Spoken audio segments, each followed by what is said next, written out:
Some families leave behind memories. Others leave behind evidence. In an attic, in a box, no one was meant to open. A writer finds home movies that should never have been filmed. Each reel is a record of a family erased and the shadow watching from the corner. But once you press play, it doesn't stop watching you back. This is Sinister. Before we begin, a quick warning. Opening Kill is a horror podcast that contains adult language, disturbing themes, and graphic descriptions of violent acts, especially the kills featured in each film. We also dive deep into plot details and character arcs. So if you haven't seen the movie we're covering, expect full spoilers ahead. Listener discretion is strongly advised.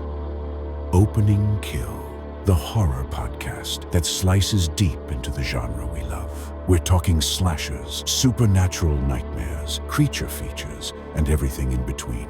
Every episode, we break down a different horror film, from its killer cold open to its blood-soaked finale. We track the body count, analyze the scares, and give credit where it's gruesomely due. From iconic franchises to hidden gems, you'll find them all here. Hosted by filmmaker and horror scholar Brian O'Connor and Michael Duran, lifelong genre fan and scream scene specialist. So sharpen your knives, turn off the lights, and let's get into it. This is Opening Kill.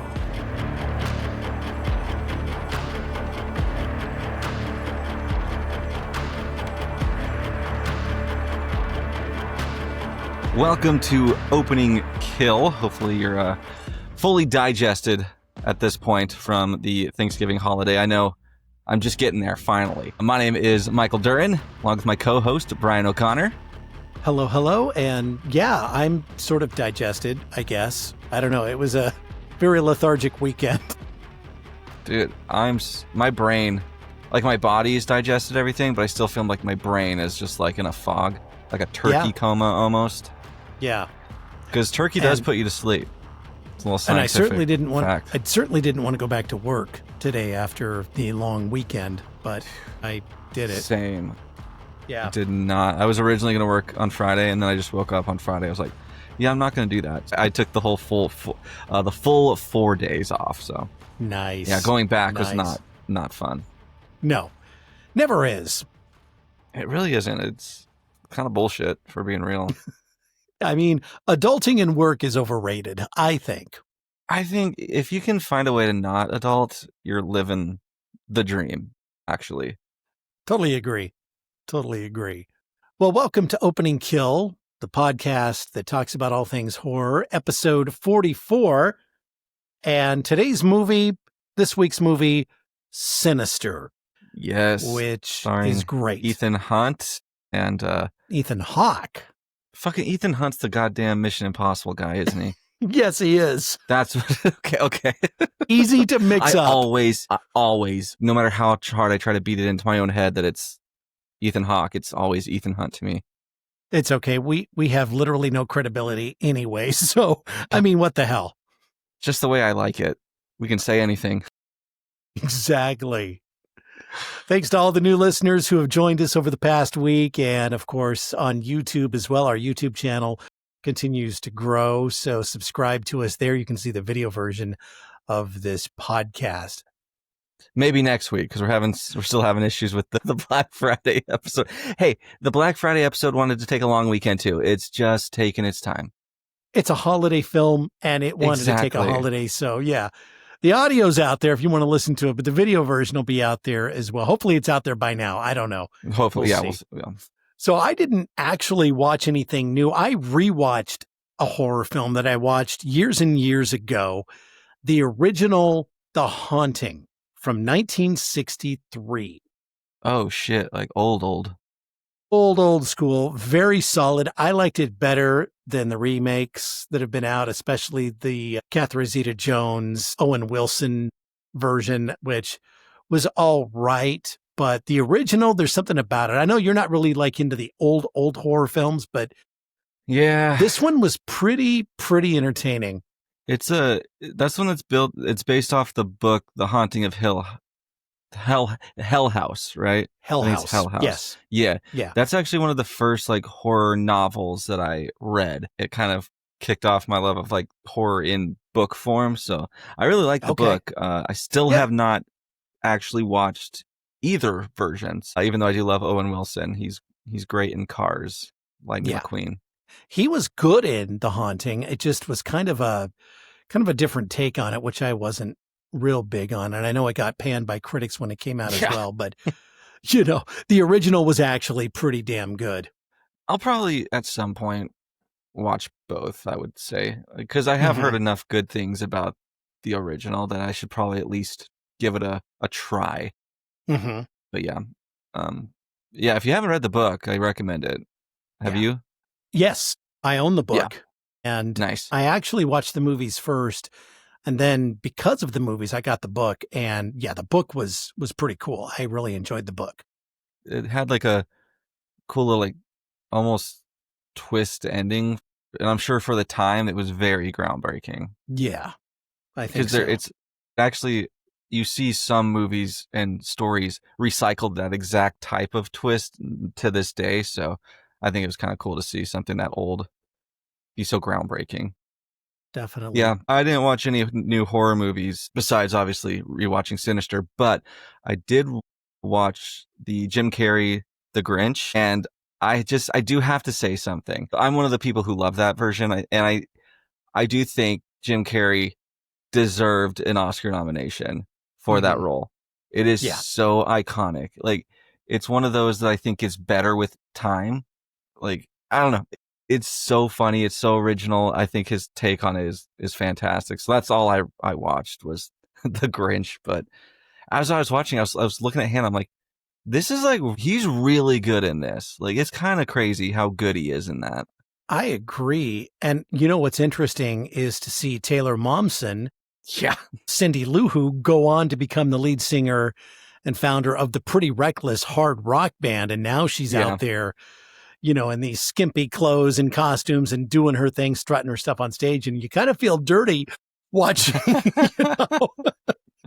watching her in The Grinch now, when she's a little child actress. But Cindy Lou, what are you doing? Cindy Lou. No, she's and she just did a cover of the song she sang in the movie. I think this year she finally leaned into that and put out the Pretty Reckless version of Where Are You Christmas. So it's pretty good stuff. And she just reunited at some event with Jim Carrey, which was pretty special to see the two of them together after all these years. It's kind of crazy, like how old that movie actually is. Like when you get a visual representation of just how old that movie is. I know. Fuck. Pretty crazy. Well, let's get into Sinister. Now, you brought up a great trivia fact at the end of the Black Friday episode, how, according to science, this is the scariest movie ever made. Mm-hmm. And the Science of Scare Project is who put this report together. And it's pretty interesting. They monitor heart rate and heart rate variance during horror films of people. And they have repeatedly ranked Sinister at the top for causing the most significant increase. They did a study back in 2020 that showed this, and watching Sinister increased from an average resting heart rate of 65 beats per minute to 86 BPM, 32% increase. And one jump scare caused the average to spike all the way to 131 beats per minute, which is pretty crazy. When we get to that jump scare, I have some thoughts on it. I don't understand the love. Don't think it's that good. Okay. Like, it's good, but it's not. I don't even understand how this is the scariest movie according to science. Like, I think it's a good movie. I think there are so many others that legitimately are scarier, but I mean, hey, you can't argue with the science, I guess. I may have to disagree with you on that. Oh, yeah? I think it is one of probably the scariest movies that I remember seeing. Now, between the two of us, the number of horror movies we've seen, is in the thousands. I mean, it's ridiculous. But this one has always jumped out. I mean, I'm sure there's other ones that are up there. And I will say, just looking at the list on the Science of Scare, the other ones in the top 10, Host is number 2. There's a movie called Skinamarink. I don't know if you've ever heard of this. God, that It's a shitty Canadian art house fucking piece of shit. It's a Canadian experimental horror film that came out in 2022. It's ranked number 3 on this list, followed by Insidious, The Conjuring. Yeah. Hereditary. I think Insidious is the scariest one to me. That one legitimately, it's every pretty time damn I watch good. it scares me.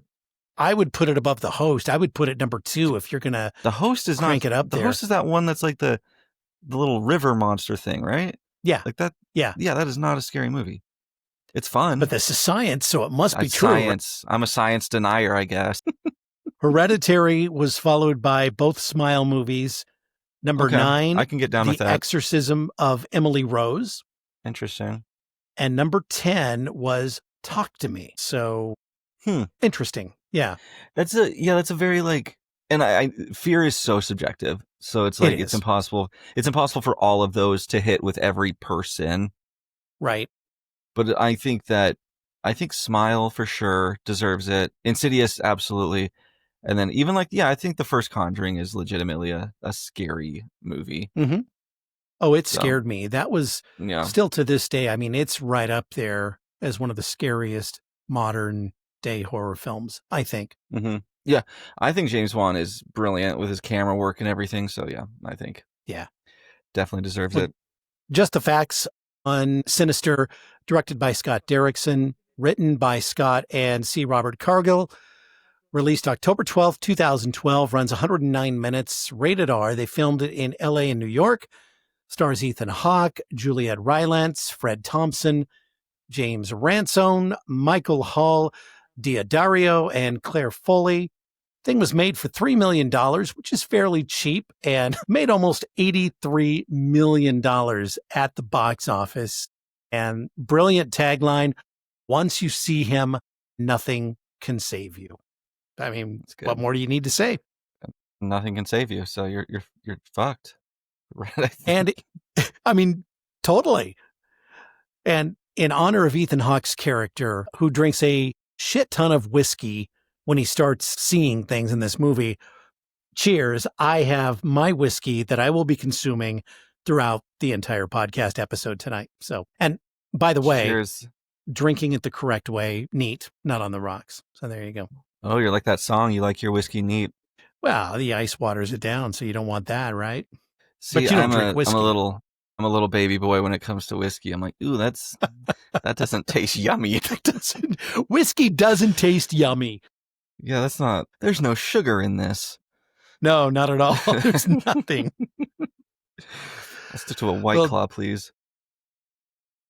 Just a quick summary of the movie. True crime writer Ellison Oswalt moves his family into a home where a murder took place, and he discovers a box of Super 8 reels in the attic. By the way, he doesn't tell his wife that this was actually a murder house. It's one of the most iconic moments in this whole movie when she finds out. Yeah, I know.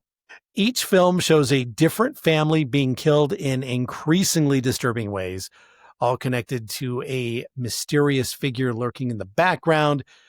As Ellison digs deeper, he realizes the murders span decades and are tied to an ancient pagan entity called Bughuul, who preys on children. And that's kind of where we get into this here, and his whole family now starts to get haunted. So, yeah. So, and it kicks right off. Like, it kicks off with our opening kill. It's the opening scenes. Yeah, so let's just go ahead and do this. The opening kill. Yeah, I think this, for me personally, this is the most disturbing Super 8 film. I think it's just a family in hoods, like little bags over their heads, with nooses around their necks, standing next to this tree. Super fuzzy and grainy footage, and then all of a sudden, one of the branches snaps, which causes them all to rise up, and you just see them wriggling and like fighting, and there's 2 children that are the victims, so that just adds so much to it. This is the most disturbing part in this entire movie, and it's the first 2 seconds. It's crazy. This is easily a butcher knife. This is a fantastic way to open a movie. It's horrifying, legitimately horrifying, and just so disturbing. And ugh, yeah. Butcher knife all the way for me too. And there's 4 kills here. So our opening kill is actually opening kills 1 through 4 already. Like you said, about 2 seconds in, it's one of the first images we see, which is very disturbing and kind of sets the tone for this entire movie. Mm-hmm. No, I remember the first time I watched this, I was like, okay, and we're in it. Let's go. But yeah, it's gross. You feel so gross with this one in particular for me. I think it's the kids. Like, this is the one where you legitimately see the kids dying, and it's gross. It's not something you see in a horror film every day where they show the violence toward the kids. No, like, especially something like this where it just lingers too. Like, it's kind of crazy. Yeah, and his wife, Tracy, and their children, Trevor, who is 12, and little Ashley, who is 7, they are unaware that they are in a murder house. So apparently what he does, he's a true crime writer, and he goes to the different communities where these crimes have been committed. There's still kind of, I guess, cold cases where one of the children from each of these families that suffer this just go missing. They're not part of the ones that are dead. Right. And he, in some novels, has blamed the police departments for not investigating them properly. And in fact, the movie kind of opens where they're moving. They got the moving truck and they're moving in, and the sheriff shows up and basically tells him, you should probably leave. You're not welcome here. I'm not a fan of your work, and this is all bullshit. And the fact that you're moving into this murder house is so sick and demented. I don't even understand why you would do this. And there's also a deputy, though, that shows up with the sheriff, who we'll meet more later, who is like total fanboy. Yeah. Wants the autograph, and the sheriff looks at him like, you've got to be kidding me, right? Yeah. So like, it's Ethan Hawke. I think he specifically chooses cases where there, like you said, something doesn't feel right. I mean, I think it's even mentioned like one of them helped get the person who was charged with the crime off. Like he investigates these cases that some things just feels off. And he moves to those communities. So he's now moving to this one, which is the kill that we just saw with the families getting hung in the yard. Yeah. The sheriff's not very happy to see him. And the wife, actually, she's the one who points out that the sheriff's here, and she tells him, please be nice. I don't want to get a ticket for driving 5 miles under the speed limit this time. So clearly he is not very friendly with the police officers in each of the towns that he's going to. And they've obviously had issues with police harassing them in the past. That's pretty clear by this scene. Yeah. Yeah. And the wife, it's funny, like the wife says to him, tell me we didn't move 2 or 3 houses down from a murder house. And he just looks at her and he says, no, we didn't.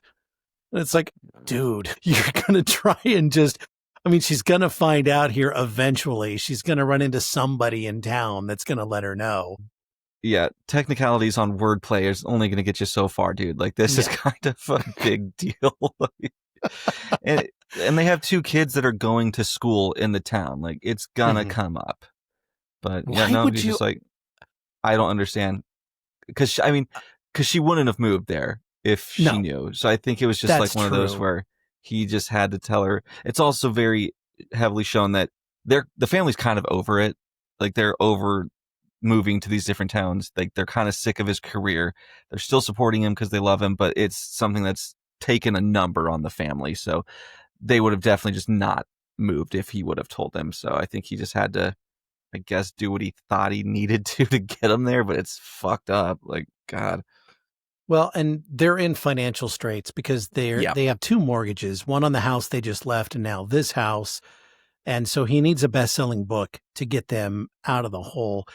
There's a very heartbreaking scene during this time here where they're moving in, and it's after the sheriff leaves, or maybe it's right before he shows up. But anyway, his daughter is an artist and she paints, and she's allowed to paint these murals and these images on her bedroom wall only, but nowhere else in the house. And he walks in and she's very sad because she doesn't want to be there. She didn't want to leave her friends, her old school, and everything else. And he ends up making a deal with her that if they all decide they don't like it there, they'll move back home.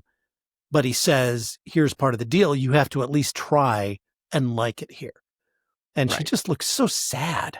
Yeah, she doesn't want to be there. No one wants to be there. It's like I said, like they really show that this, just how hard this is on everybody in the family. Right. And I think that I think they did a really good job of showcasing without having to show you every little detail of the past, like showing you where they're at right now and the damage that's been done. So yeah, I think they did a really good job with that. So they're moving in, and in the attic, he goes up there and there's a lone box sitting in the middle of the attic. And he also sees a scorpion. Yeah. Which we'll find out later that is something else, but he ends up killing the scorpion. And he also finds a film projector, and in this box, several reels of these movies. They're labeled as home movies. And so he brings everything down, and that night he starts to watch these home movies, and it's footage depicting multiple families being murdered in different ways. These were all difficult to watch, and I think we're just going to group these all together and do all these kills here because he watches them back to back. I mean, after I saw the first one, I would have been like, okay, maybe we should rethink this whole scheme. I mean, it's brutal. Yeah. And like, he never questioned why they're there. Like, as soon as he saw, like, he could have been like, okay, fine. Maybe the family left him. And then once he saw what they were, there's no way in hell he's like, the police missed these. Like, these are clearly something is going on. Because, yeah, there's the one that we've already seen, the family getting hung. Then there's one where it's everyone's locked in a car. Oh, my gosh. It gets lit on fire. That was the Martinez family. And those are kills 5, 6, and 7. And you see these gas cans that are, I think, full that are sitting next to the bodies, and they're all taped up in duct tape and just laying there in the car. And you see the flames, and it's like, oh, damn it. Getting burned alive. I mean, oof. It's fun. These are all legitimately creepy, I do think. They're very unsettling. They feel very real, and it makes you feel very icky inside.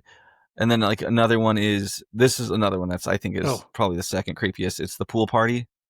This one, so I can swim, but I wouldn't say I'm the strongest swimmer. And this is like a kind of a phobia of mine a little bit.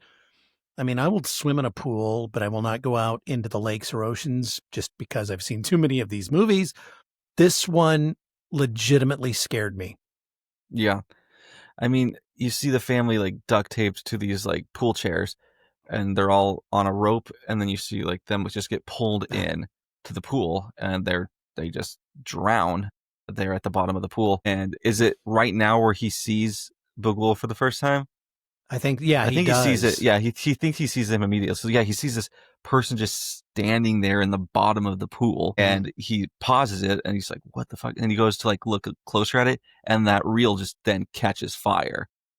Yeah, and because he then has to run back, and he stops it. So that one frame is just getting heated by the lamp on the projector, and it goes up, and that's when he decides to digitize these reels so that he can re-edit them and try and get them back together. But this swimming pool scene gave me severe anxiety. There were 4 of them, kills 8, 9, 10, 11. And just watching, and and to think if you're like the 4th one and you know what's going on, the other 3 before you are being pulled in one by one, and you know that you're about to die in one of the most horrible ways possible. Man, I mean, that's just brutal. It's crazy. And then and then he doesn't see all of them at this point, right? Okay, so yeah, there's a couple more later that he watches, but I also just love the names on the reels. Like this pool one is called Pool Party. Yes, and I think like the car fire was called Family Barbecue. I mean, those were pretty classic. It's fun. You can tell like Bughuul's got a fun little sense of humor. So he's drinking like me. Tapes. He's downing his whiskey on the rocks, And he's drinking faster and faster and pouring more and more as he's watching these reels. And it's crazy. The next reel he comes to, it's the Miller family, and they get their throats slit while they're tied down to their beds. And there were 3 kills there, 12, 13, and 14. And there's there's a chihuahua in this one of the scenes where the chihuahua's right next to the mom and the dad tied up, and it's kind of like growling. Fun fact, that chihuahua was Shia LaBeouf's dog in Transformers. Oh, really? He played Mojo in that movie. Who would have thunk? So quite the superstar, really. He started in a Michael Bay movie. And now into this. Yeah. And now he's in Sinister. Yeah, this one felt like almost like crimes that actually happen. Like you feel like this felt very like Amity almost. Yes. Like it's very unsettling. But yeah, he does eventually, like after watching these, he does call the cops, but then he just doesn't actually report it. They answer, they're like, "What's your emergency?" And he just decides, you know what? I'm going to keep these for myself, which is an insane choice because you're in possession of snuff films, sir. Well, and what's interesting, his call gets forwarded through, and then he just hangs up on the dispatcher. No one calls him back or shows up. Right. Which they should have, because that's normally what happens. If your phone line goes dead, they will call back and dispatch an officer to the scene. So they kind of blew the continuity there, but whatever. You're right. Right. Yeah. And then he also notices a symbol that is throughout the other ones. So he's kind of starting to make little connections between each of these tapes, and he's got his board going where he's got like all the like that classic string attached to pictures situation. So his investigation is very far along at this point. Well, we should talk about the last family that he sees, the Luzio family, where we only see one of the deaths here. The mom gets run over by a lawnmower, and then the father and daughter are seen in body bags.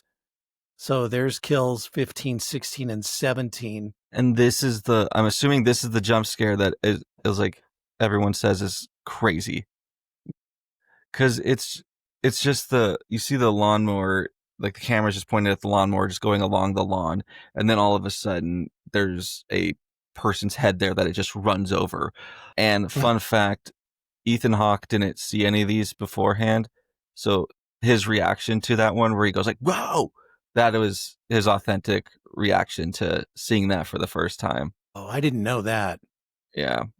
That's pretty cool. Yeah.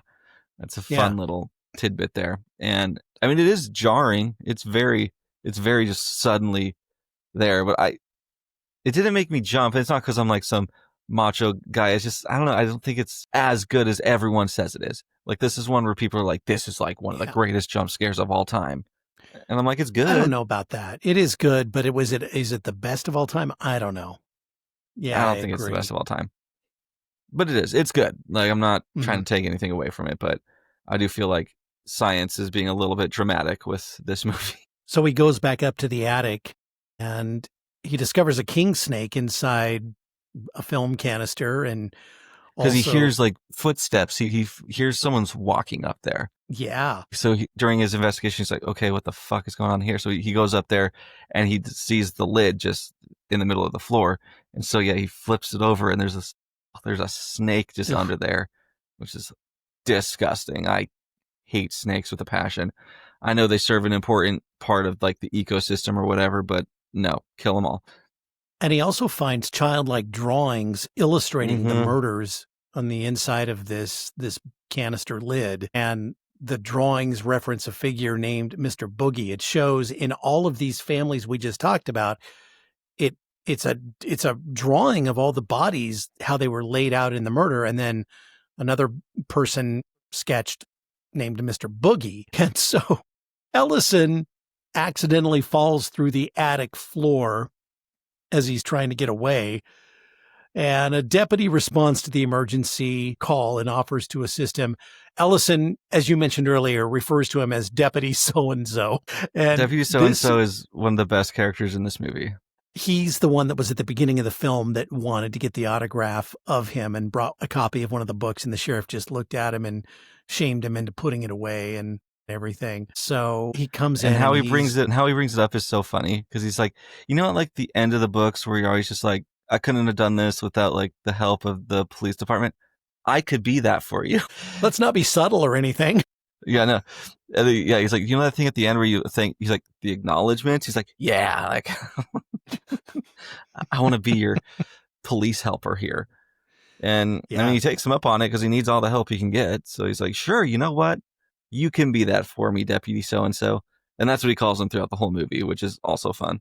So he gives Deputy So-and-so an assignment. He needs the addresses of all of these other murders that he's seen. And the deputy ends up delivering.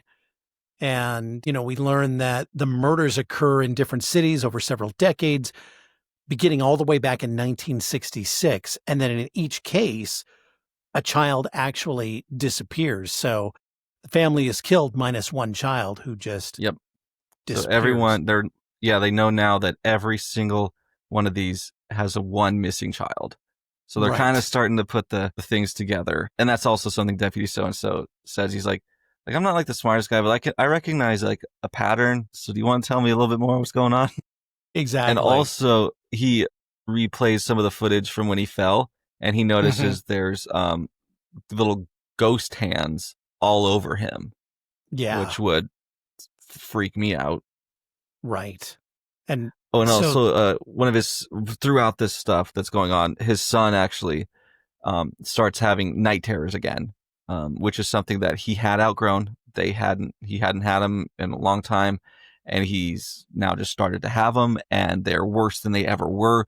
So you can kind of notice the family is now being affected by whatever is going on with this investigation. It's now kind of seeping into every single member of the family. Because the son was also got in trouble for, did he draw a picture? He drew the picture at school of people getting hung in the backyard. Right. And then the daughter is also started to like draw some stuff. She draws something pretty big later on, but everyone's kind of just, everyone's being weird and acting out in public. And the mom is just like, something's wrong. Like, this is not the, something's going on. What aren't you telling me? And he's still just playing dumb, not sharing that they're moved into the murder house. Oh, man, and the fact that he's been able to get away with this fact for so long is pretty amazing. Dude, but it's kind of impressive that it went on for as long as it did. What would Hannah do to you if you were in his situation and she found out you had moved you and your family? Same thing. You have a son and a daughter, so you move into a murder house. I think you would be murdered, actually. I would be, the next victim. You would see me up in the tree dangling. You think she'd be that nice about it? Yeah, no, I would get off easy if that's all that happened. No, like that, the fact that, he's absolutely insane for doing this. I can't, as a husband or like and a father, I'm like, what the fuck are you doing, dude? Like, this is insane. I understand, like, it also lays out that he needs that one last success. Like, we had one book that went on the bestseller, hasn't really had anything since. So he's like desperate to do one last big book. So clearly trying all he can, but it's just doing stupid shit, dude. Mm-hmm. We also find out that these families are all linked together in some way. And you know, the Stevensons, who were the family that was hung, they had previously lived in the Millers' former home. They were the ones that had their throats cut. And so Ellison, on the advice of the deputy, contacts Professor Jonas. He's an occult expert who identifies the symbol that they're seeing as connected to Bughuul. And Bughuul is this ancient Babylonian deity believed to target children and consume their souls. And Jonas is the one that actually comes up with the theory that these murders may be ritualistic rather than the work of one individual. Right. And it's also explained that Bughuul works through images. That's kind of how he targets people and gets them to go under his influence. So I mean, showing up in the video recordings, all this kind of stuff is kind of all making sense as to who he is. And a fun little fact about Bughuul is the design for him was actually discovered online. They were originally they're going to have him look like Johnny Depp's Willy Wonka, believe it or not. Like that was their original idea. And they're like, that's probably be a little bit silly. So they just like looked in Reddit or something like that for horror images. And someone had drawn a picture of Bughuul and they're like, that's what we want. So they paid that guy like a little bit of a design fee and they just straight up took that image and created their own costume for it. So the filmmakers didn't actually design Bughuul. It was some random artist on the internet. Oh my God, that's hilarious. Yeah. So their daughter Ashley is painting images of Stephanie on the walls. Now, Stephanie is the girl who was with the original family that got hung. She was not hung. She just disappeared. And she states that when her parents are asking her, why are you doing this? And she says Stephanie speaks to her because she used to live here. And that's what cues his wife into knowing that now they're in this murder home and all hell breaks loose. She tells. This is a great scene. Oh my God, it's very uncomfortable. So Ashley is told to go to her room, shut the door, and Tracy, the wife, storms out. And so Ellison follows, and then they get in this big confrontation. And basically Tracy says, you're putting your career in front of the safety of your family, and he tries to justify everything. And he's just playing semantics so much in this argument. You're like, come on, dude, just own it. Like, you have to just own this. Like, he's like, no, technically you didn't. You asked if we moved in down the street. Like, he's like, no, just be like, yeah, I fucked up royally. Yeah. We'll get you out of this house immediately. And he also tries to be like, well, the murders didn't happen in the house, they happened in the backyard. She's like, and you think that's what he said. Oh my God. And he's also just like, it's not like they had to like clean blood off the walls or anything. Like he's just trying to spin it like it's just no big deal that a family of 4 was casually hung in the backyard. Right. And I do love that the branch is still broken on that tree. They didn't clean that out.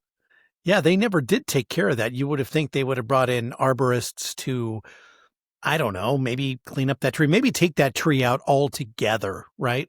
Probably should have just pulled the tree out, but, you know, they didn't. And throughout this investigation, she's pissed. They're in a horrible spot now because he just can't really let go that he made a horrible choice. But also throughout his investigation, you've noticed there's this one scene that I kind of hate, and I think it's supposed to be such like a, oh my God moment.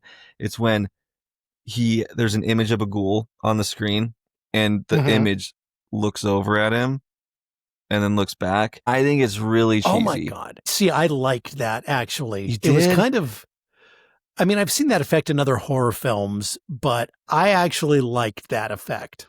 Okay. I don't know what it is about it. I'm just like, it's like Bughuul's just like casually playing little tricks that no one sees. Like, what is the point of doing that? It's not like he saw it. So I'm like, I don't know what. That's one of those scares that's like, well, it's just for the audience. And I'm like, well, I don't. Yeah.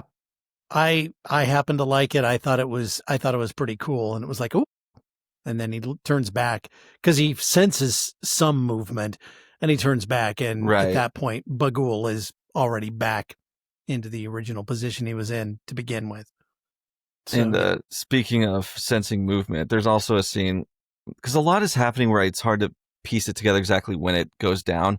And there's one scene where he is like doing a search of the house at night.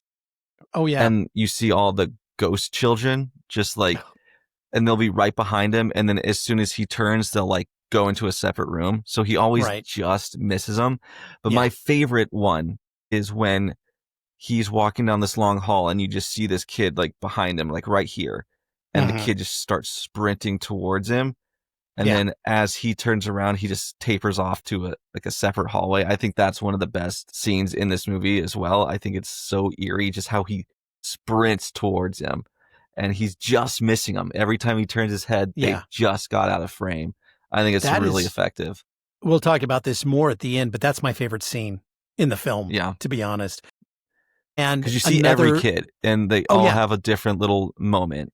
Well, and there's also scenes where because one of the conditions his wife has given him, and this is before they got into this big argument when she finds out what the house really is. She says, you absolutely have to keep your office door locked. I don't want the kids wandering in there to see any of this shit that you've got on the wall with your string connecting all of the different pictures and all this. And he's got the projector set up in there. And so he locks the door, but there are 2 or 3 scenes where he walks in and the projector is rolling. Yep. And one of them, all of the kids are sitting there watching these movies. And that was pretty damn creepy.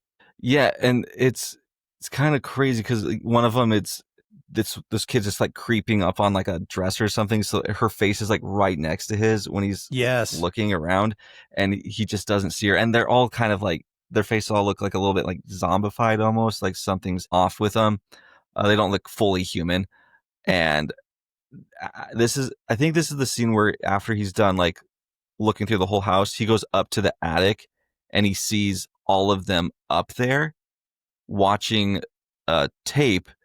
Yeah. And he sees just Bughuul right there on the screen. And then all of a sudden, Bughuul dips down right next to his face. And that causes him to fall down all the way off the ladder. And I think this is where he decides he's had enough finally. He's like, okay, I think we can move because this is getting too crazy. Also, Professor Jonas sends additional info indicating that the images associated with Bughuul, including that symbol, plus a scorpion, which we saw at the very beginning, a snake, and a dog, were believed to allow Bughuul access to the mortal world. So, oh, that's right. We forgot about the dog. There is a scene where his kid is sleepwalking again, and he notices him being a fucking little creep in the bush. Like his little eyes just wide open. God. He gets the kid in. And then when he goes back out to get the baseball bat that he had to, make sure nothing got him, there's this giant dog just growling at him. And he also doesn't notice that all the kids are behind him in that scene too. So now we had the scorpion, the snake, and now the dogs, the 3 omens of Bughuul's apocalypse, I guess. Ellison ends up destroying the projector and he burns the films in a burn barrel or a burn pit in front of his house. And you're right. This is where he's had enough. He's like, okay, we're fucking out of here. And so they end up moving back to their previous house, but they're not out of the woods here yet because Ellison discovers that the projector and the reels intact have reappeared in the attic of the house they just moved back to, along with a new film, which is labeled Extended Cut Endings. And this was like, oh shit. And I don't think either one of us for a second thought that because they were moving back to their old house that this was over. I mean, you knew that this was going to follow them. Obviously something is amiss, but when he plays this extended cut, we see who is killing everybody, and it's the little kids. So again, and I think it's the hanging one that's the most eerie. You see this little girl climb out of the tree, and then she just starts hanging on her dad's limbs, and like it's a little swing set. Gross. And then she just walks up to the camera and then it goes through all of them. And at the end of every single one of them, a new kid comes up and to the screen. I actually just got goosebumps talking about that one. This is very creepy. Whenever kids do like evil shit, it's unsettling. So Stephanie is, it was almost like when I first saw it and she's pulling on, I would assume it's her dad. I don't know who it was. You can't see because they have masks or their heads are masked, but it was almost like she was pulling on him to make sure that he was dead. I mean, that was so creepy. And then, all these kids go through that and it's like, damn. Yeah. Don't like that. That's gross. And then, he gets a call from the deputy that he ignores at first, and then he eventually picks up, and the deputy's kind of like, the fact that you left, you kind of just fast tracked whatever bad thing is going to happen, because in every single instance, the next family lived in the previous family's house and then moved away. And that is when the actual murder happened. So the fact that you've then left and moved to your old house again, you've kind of just fast tracked whatever's going to happen to you. And he says, like, you've put a target on your family's back. Like, it's watch out, basically. There's nothing you can do to avoid it. You've already started, all of these things in motion. And now it's just like, okay, you got to try and find a way to ride it out. But, yeah. And like after the phone call, he's kind of just sitting there just drinking more whiskey, I'm assuming. And you kind of notice No, it was his coffee. This was his coffee. This is coffee. Right. It's coffee. And it's a big point of the movie that his coffee is very specific. It has to be, he takes it very seriously, his coffee order. His daughter Ashley brings him the coffee. And there's a little note that says like, love you, good night, daddy, or something along those lines. Yeah. Yep, good night, daddy. And you can tell he's getting very sleepy. And eventually he just passes out on the floor and starts foaming. And in the background, you see the little bastard herself just ready to slaughter everybody. She's got an axe. She's dragging an axe with her, Michael. She's got an axe. Yeah, it's bigger than her. And you see that everyone else is tied up, and she tells the dad that she does like the supercut of the movie better. So she's like, good job editing it all together. I like the longer version better. And she picks up the little Super 8 camera. It's so like random too. You're like, okay. He's like, I think technically Bughuul edited all that together, but sure, give it the credit to the dad. And so she picks up the camera, sets it down, and you just see Ethan Hawke's like looking up at her, just knowing like, fuck, like my kid's gonna kill me. Well, that's got to be the most insane feeling to feel.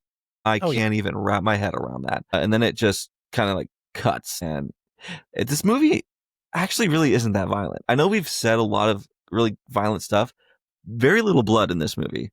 You don't really see the violence itself. It's more implied, and you see the aftermath, certainly. But we've definitely seen some very bloodthirsty movies where that's all you see is the blood and it just goes on. This was done a lot differently, a lot more subtly, but you still understand what happens. And so they were actually shooting for PG-13.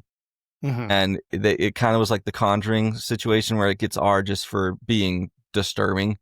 Right. Where it's like the content technically isn't R-rated, but the feelings it gives you is R-rated, I guess. So, yep. It got that R rating. The final kills here are 18, 19, and 20, and that's mom, dad, and the brother who she takes an axe to. And she also draws their bodies on this film canister lid. Yep. And then you see Bughuul taking Ashley, and he enters the film with her, and Ashley's film is added to the collection in the attic, and its title is House Painting 12, was in 2012, which is when this movie came out. And there is a hallway that has a bunch of blood on the wall. So I guess that's the fun little painting that was done. And Bughuul's carrying her. Yeah. And he's like just carrying her, and then he just walks off with her. And then another jump scare. The very last thing you see, the film ends with an image of Bughuul appearing suddenly back on the screen right before the credits roll. Yeah. So then that's the film. So final kill count. I have a question for you real quick before we do all this. Sure. What is your opinion on Bughuul's design? I liked it. It was, at first it looked like Bughuul is in a mask, kind of like they did with Scream, but a more serious version of the mask. And then you start to wonder, well, maybe it's not a mask. It's, I don't know. But I did like the design of it. See, I like his face. I really like that because you're right. It sometimes feels like a mask, but then like there'll be parts that you see it where it's very organic. Like it's a very effective face to this creature. I hate that he's in a suit. I don't understand why he's in a suit. Yeah. That never does really thoroughly bug me. Yeah. Homie's in a tuxedo and I don't understand why. That I think I would have preferred him just be like naked, almost like, I don't know, like almost like a white featureless body. Like that would have been great. That would have been scarier. Yeah, I don't like the suit at all. That kills the design for me personally. I don't know. Maybe Bughuul had like a charity event to go to, after he got done with his killing or something? Don't know. I mean, it could be like, look, maybe he just likes to be, he's like Barney from How I Met Your Mother. He's always got to suit up with everything he That could does. be. But I that aspect just felt so weird. I'm like, why is he in this fucking suit? He's a demon. That is a good point. I never really thought about that, but I think like you, if he had just been this, I don't know, this kind of body without this featureless body type of thing with that mask face, that would have probably worked better. But yeah, and there's no reason why he should be in a suit. There's no explanation. There's no anything about that. Right. Like, I don't think there's any nightclubs in hell. Or I don't know. Maybe there is. Maybe there is, but I don't think he was going there. It seems like he's just off to his next murder house. Yeah, I don't think he's actually spending too much time in hell itself. So yeah, I don't understand it, but that is one thing that I thoroughly hate about the design, because it could have been so good.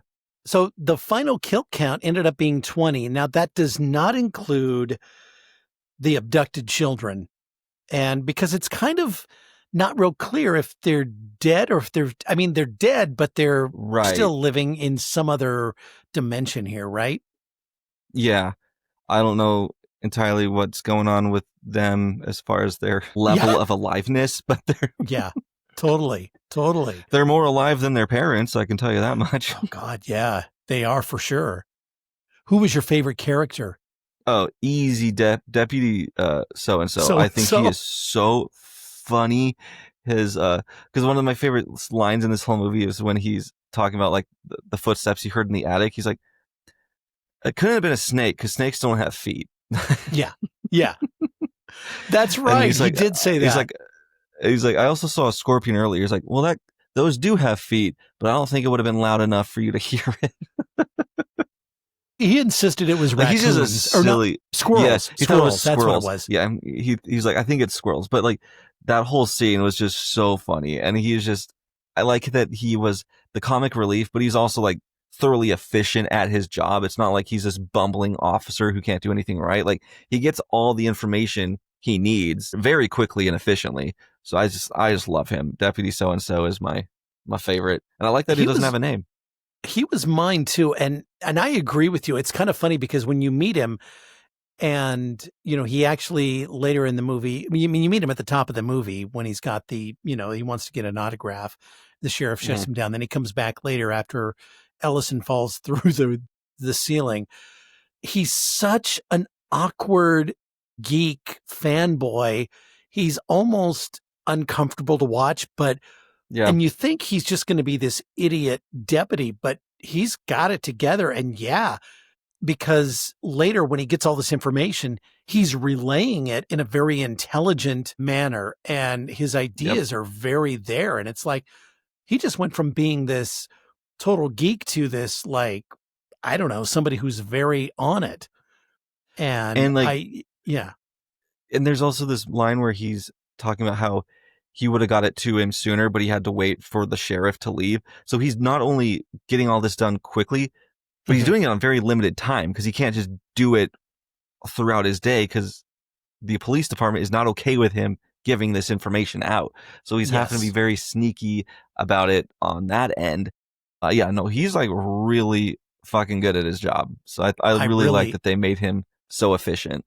I love the fact that he's sneaking around behind the sheriff's back because the sheriff just was a prick. Yeah, he sucks.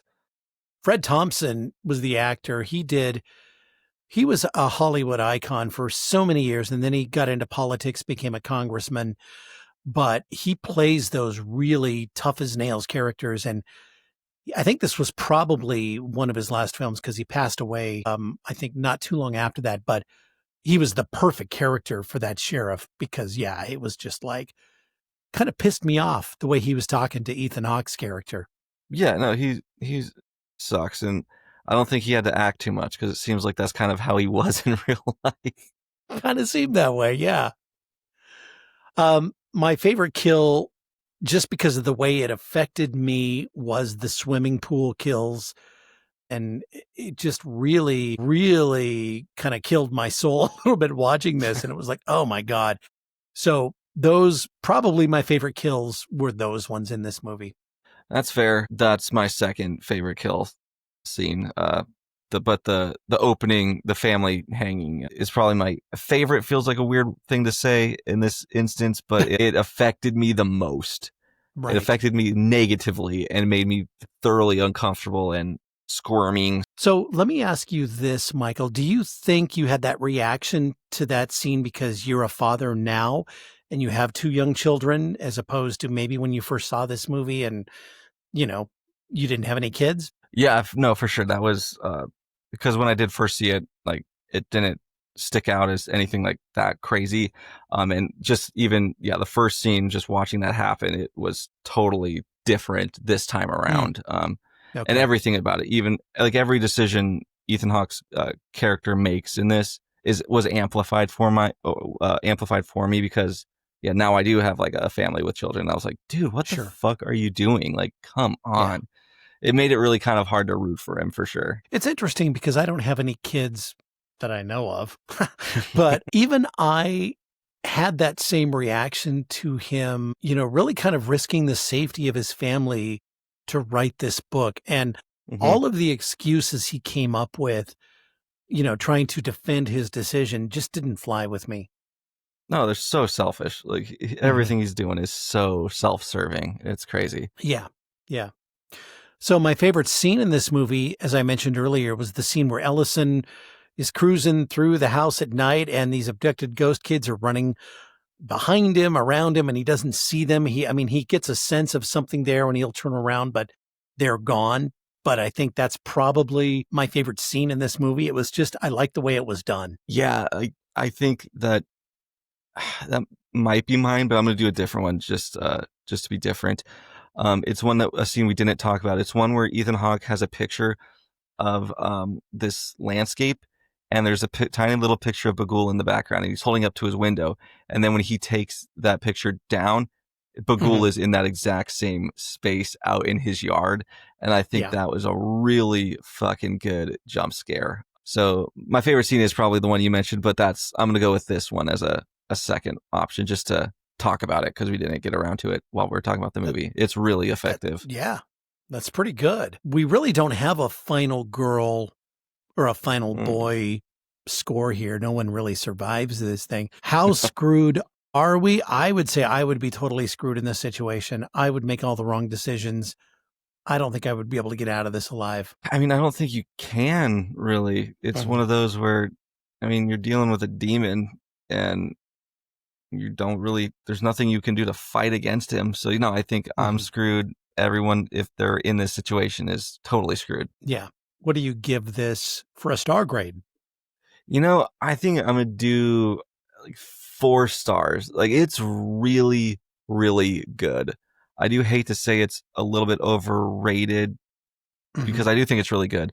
But with it being crowned the scariest movie of all time, I think you do have to take a step back and be like, is it though? So I'll give it 4 instead of 5. I'm actually going to give it a 5.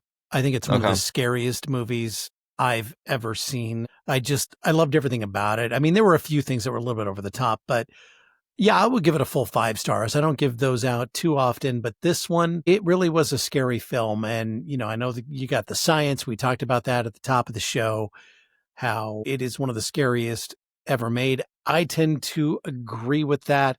I think there's others that are right up there with it, but I just think they did pretty much everything right here for the most part. So I give it a full 5 stars. Fair enough. It's a really good movie. So that's fine with me.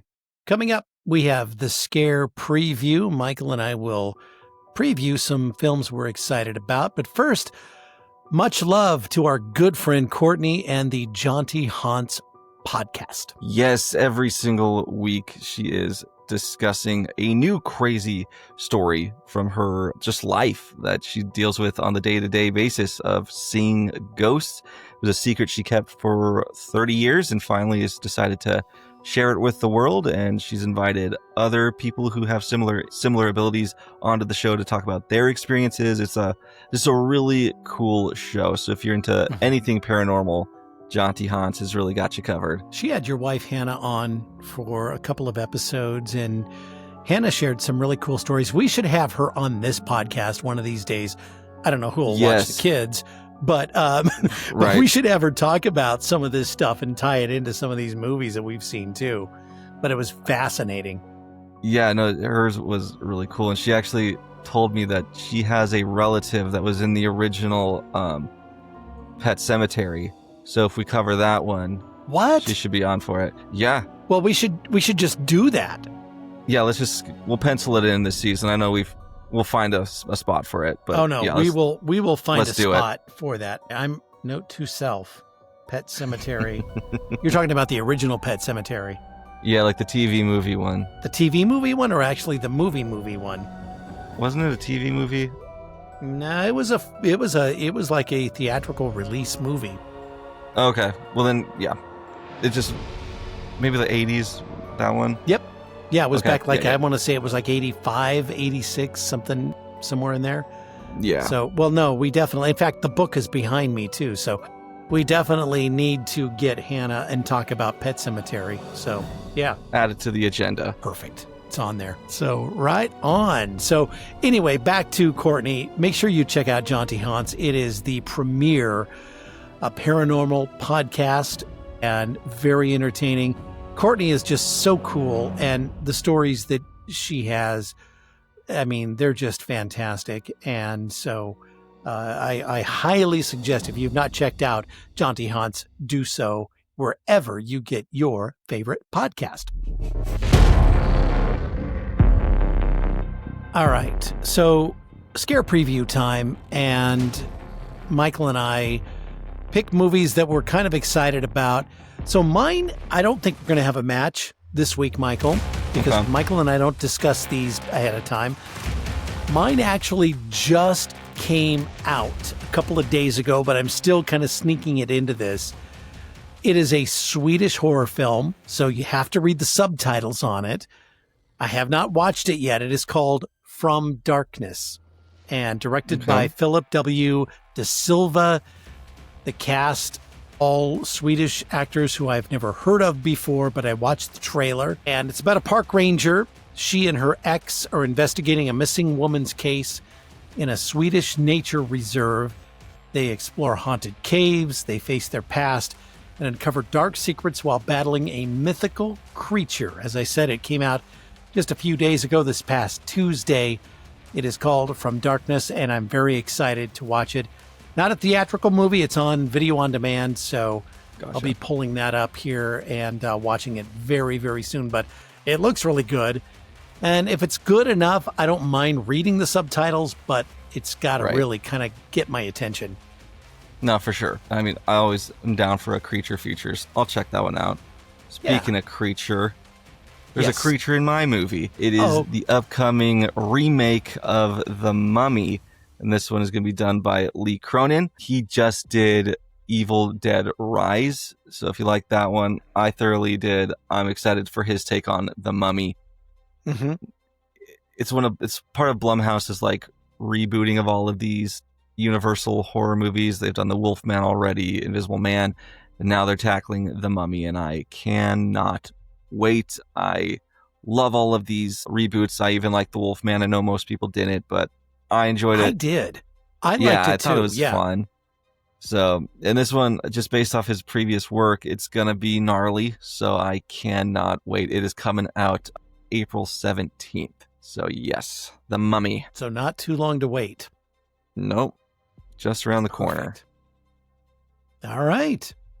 Well, thank you for listening and or watching episode 44 as we covered Sinister. Next week, I think this is a movie you have not seen. It is Silent Hill from 2006. I have not seen it, so this will be a first-time watch for me, so I'm excited for those. I can't remember. Well, I guess Black Friday was that, but usually I've seen these movies before, so I'm excited for another first-time watch. I watched this one originally way back, and then I watched it, I think, again last year. I wanted to see it again, so I'll watch it again for the episode just so I'm up to date on it. But I will not tell you my opinion on it until we get into the episode because I'm bad about doing that. Got to stop doing that. Let the tension build for the next week. But Silent Hill from 2006 is next week's episode. So yeah, join us for that. Yes, and subscribe wherever you get your podcast, Spotify, Apple Music. We're on all of those. Also, check us out on YouTube. You can subscribe there. There's the regular version and the video version of the podcast on YouTube, so pick whichever one you like. Mm-hmm. And if you have a movie recommendation, go ahead and shoot us an email, openingkillpod@gmail.com. Perfect. So we will see you next week with Silent Hill. I'm Brian O'Connor. I'm Michael Duran. And we'll see you next week.